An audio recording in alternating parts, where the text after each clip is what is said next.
இரண்டாவது காரியம், நம்முடைய சத்துருக்கள் நமக்கு முன்பாக முறியடிக்கப்படுகிறார்கள். உபாகமம் 28வது அதிகாரம்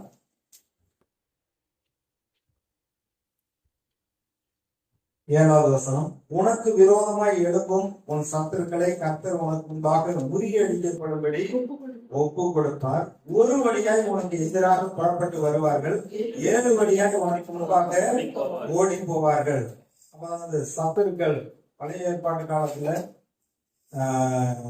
ஆபிரகாமும் சரி, இல்ல ராஜாக்களும் சரி, தாவீது அதுக்கு பின்பு வந்த ராஜாக்களும் சரி, அந்த இஸ்ரவேல் தேசத்துக்கு விரோதமாய் வந்த ஆட்களை நேரடியாக அவர்கள் போய் யுத்தம் பண்ணினார்கள். இன்னைக்கு நமக்கு மனிதரோடு யுத்தம் கிடையாது. துறைத்தனங்களோடும் அதிகாரங்களோடும் வானம் மண்டலத்துல பொருளாத ஆவிகளின் சேனைகளோடு நமக்கு போராட்டம் உண்டு. அவைகளை இயேசுவின் நாமத்தினால நம்ம முறியடிக்க வேண்டும். வெற்றி நமக்கு தானே அவர் சொல்லிட்டார். சத்துக்கள் வருவாங்களா? ஒரு வழியா வருவாங்க, 7 வழியா ஓடி போவார்கள். அசுத்த ஆவிகள், அந்தகாரத்தின் வல்லமைகள் உங்களை முன்னேற விடாமல் உங்க சமாதானத்தை கெடுக்கும்படியாக, குழப்பத்தை உண்டாக்கும்படியாக வரலாம். ஆனா தேவனுடைய நற்பாய வர்க்கத்தை நீங்கள் தடித்திருக்கிற பொழுது ஒன்று உங்களை சேதப்படுத்த மாட்டாது. கர்த்தருடைய வார்த்தையினால அவனுடைய நாமத்துல அவனை துரத்த முடியும். யோசுவாக்கிட்ட சொல்றப்ப, நீ உயிரோடு இருக்கிற நாளெல்லாம் ஒருவன் அவனுக்காக இருப்பதில்லை. யோசுவா 1:5 சொல்றாரு, உயிரோடு இருக்கிற நாளெல்லாம் ஒருத்தனும் உனக்குக்காக எதிர்த்து நிற்பதில்லை. இங்கே சொல்றாரு, ஒரு வழியா எல்லாம் ஒன்று சேர்ந்து வருவாங்க. ஆனா அதுக்கப்புறம் 7 வழியா ஓடி போவார்கள். ஏசாயாவுல சொல்லப்பட்டிருக்கு, உனக்கு விரோதமாய் உருவாக்கப்படும் எந்த ஒரு ஆயுதமும் வாய்க்காது. ஏன்னா ஆயுதங்களை உருவாக்கக்கூடிய கொள்ளையனையும் அந்த கொள்ளையன் இருக்கானே அவனை நான் தான் உண்டாக்குனேன் அப்படிங்கிறார். எல்லாமே என்னுடைய கரத்தில் இருக்கிறது, உங்களுக்கு விரோதமாய் உருவாக்கப்பட எந்த ஒரு ஆயுதம் வாய்க்காது. கடந்த வாரத்துல வாசனம் லேவியராகமம் 26வது அதிகாரத்துல 7-8 வசனத்துல, உன்னுடைய சத்துருக்கள் உனக்கு முன்பாக பட்டயத்தினால் விடுவார்கள். ஏன்னா கர்த்தர் தம்முடைய பிள்ளைகளை பாதுகாக்கிறவர். ஆசீர்வாதத்தின் உடன்படிக்கை நம்ம மேல இருக்கிறபடினால எந்த ஒரு தீங்கு நம்மை அணுக முடியாது. ஆபிரகாம் அவன் தன்னுடைய வீட்டில் இருக்கக்கூடிய 318 பேரை அழைத்து கொண்டு போய் 4 ராஜாக்களை முறியடிக்கிறான். இவன் சொந்த பலத்திலையா இல்ல இந்த 318 பேருக்கு உள்ள ஒரு விசேஷித்த வல்லமை இருக்கான் அவங்கள சார்ந்து இருக்கிறதுக்கு? அது கிடையாது.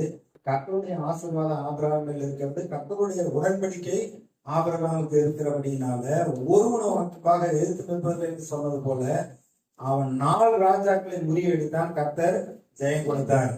யோசுவா 21வது அதிகாரம் அந்த வார்த்தைகளை நம்ம வேத புஸ்தகத்துல நம்ம பார்க்கலாம். கர்த்தர் வாக்கு பண்ண உடன்படிக்கையில சொல்லப்பட்ட அந்த வார்த்தையை அப்படியே நிறைவேற்றுகிறவராய் இருக்கிறார். 21வது அதிகாரம் 43வது வசனத்திலிருந்து, இந்த பிரகாரமாக கர்த்தர் இஸ்ரவேலுக்கு கொடுப்பேன் என்று அவருடைய பிதாக்களுக்கு ஆணையிட்ட தேசத்தை எல்லாம் கொடுத்தார். அவர்கள் அவைகளை சுதந்திரித்து கொண்டு அவைகளிலே குடியிருந்தார்கள். கர்த்தர் அவருடைய பிதாக்களுக்கு ஆணையிட்டபடியெல்லாம் அவர்களை சுற்றிலும் யுத்தம் இல்லாமல் இளைப்பாற பண்ணினார். அவர்களுடைய எல்லா சத்துருக்களிலும் ஒருவரும் அவர்களுக்கு முன்பாக நிற்கவில்லை. அவர்கள் சத்துருக்களை எல்லாம் கர்த்தர் அவர்கள் கையிலே ஒப்பு கொடுத்தார். கர்த்தர் இஸ்ரவேல் குடும்பத்தாருக்கு சொல்லி இருந்த நல்வார்த்தைகளில் எல்லாம் ஒரு வார்த்தையும் தவறி போகவில்லை, எல்லாம் நிறைவேறிற்று. இஸ்ரவேலுக்கு விரோதமா யுத்தத்துக்கு வந்த அந்த கானான் தேசத்து குடிகள் தேவ சித்தத்துக்கு விரோதமா அவங்க வருகிற அப்படின்னால தேவனுக்கு விரோதமா அவங்க வந்தாங்கன்னு இருக்கு.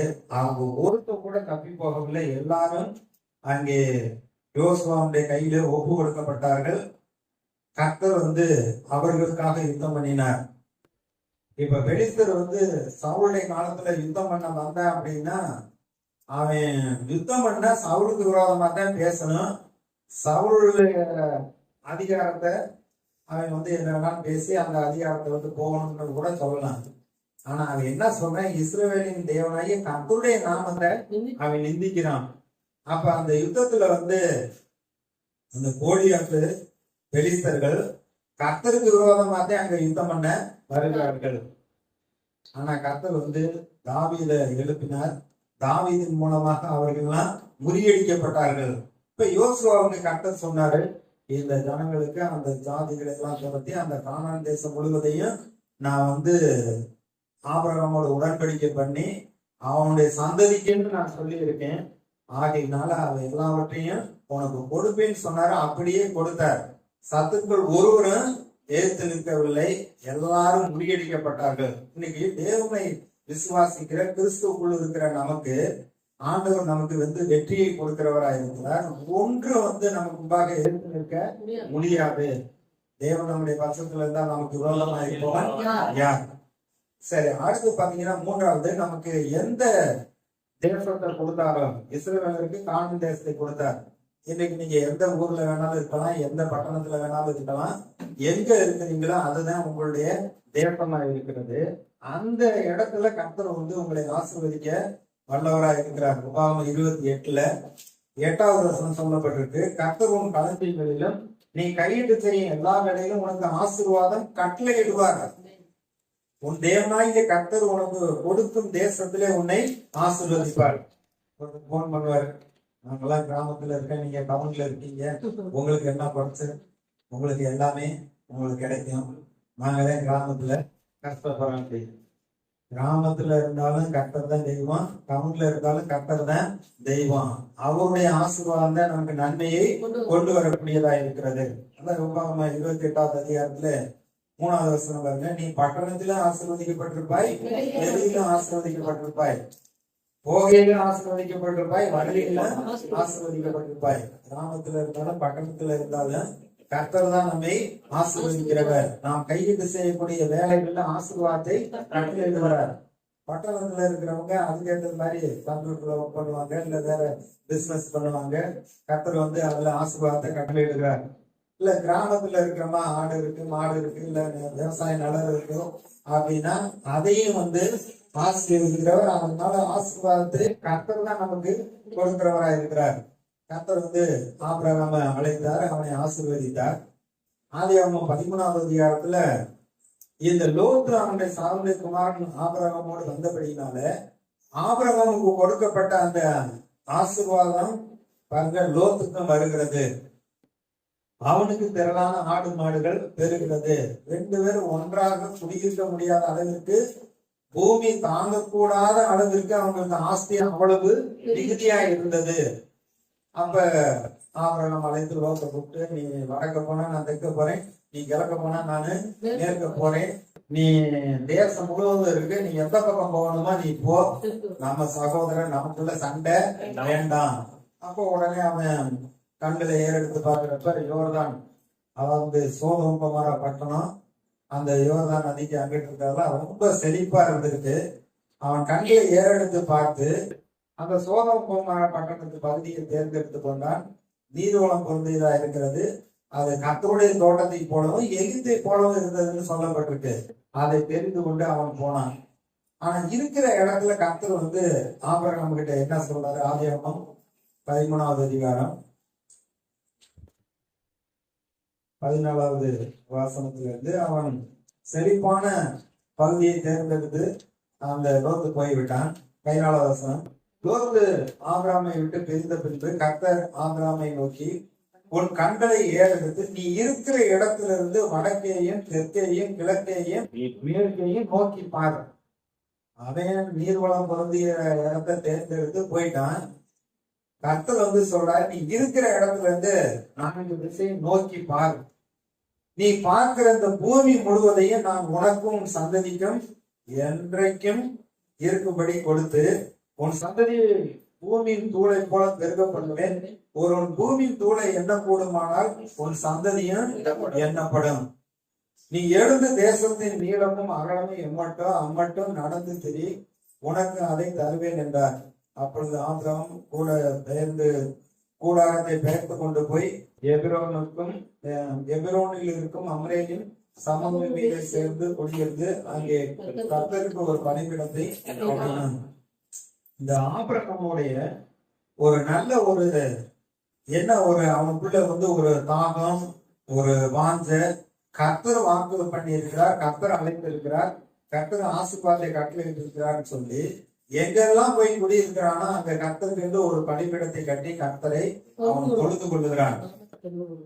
இங்க பாக்குற இருக்கிற இடத்துல இருந்து நீ பாரு, நீ எழுந்து நடந்து திரி, நீ கால் மிதிக்கிற எல்லாவற்றையும் உன் சந்ததிக்கு கொடுப்பேன்னு சொன்னாரு. 15வது அதிகாரத்துல கடைசி வசனத்துல அந்த உடன்படிக்கையை பண்ணுகிற பொழுது என்ன சொன்னாரு? எமோரியரும் கானானியரும் கிர்காசியரும் எபூசியரும் என்பவர்கள் இருக்கிறதுமான இந்த தேசத்தை உன் சந்ததிக்கு கொடுப்பேன்னு சொல்ல கொடுத்துட்டேன்.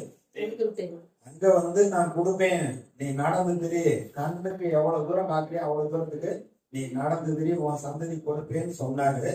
உடன்படிக்கை பண்றப்ப எல்லாமே உன் பேர்ல பட்டா அதாவது பத்திரம் போட்டு கையெழுத்து போட்டு கொடுத்துட்டேன்.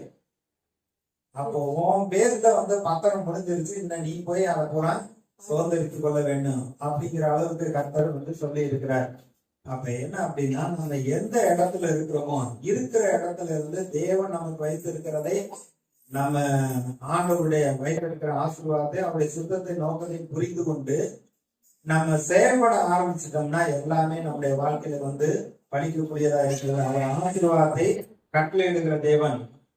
ஈசாக்கு கிட்ட கர்த்தர் அப்படிதான் சொல்றாரு, நீ எங்கேயும் போகாத, இருக்கிற இடத்துல இரு, உங்க பிதாவாகிய ஆபிரகாமுக்கு நான் கட்டளையிட்டபடி அவனுக்கு ஆணையிட்டபடி இந்த தேசத்தை உனக்கு நான் கொடுப்பேன் அப்படின்னு சொல்றாரு.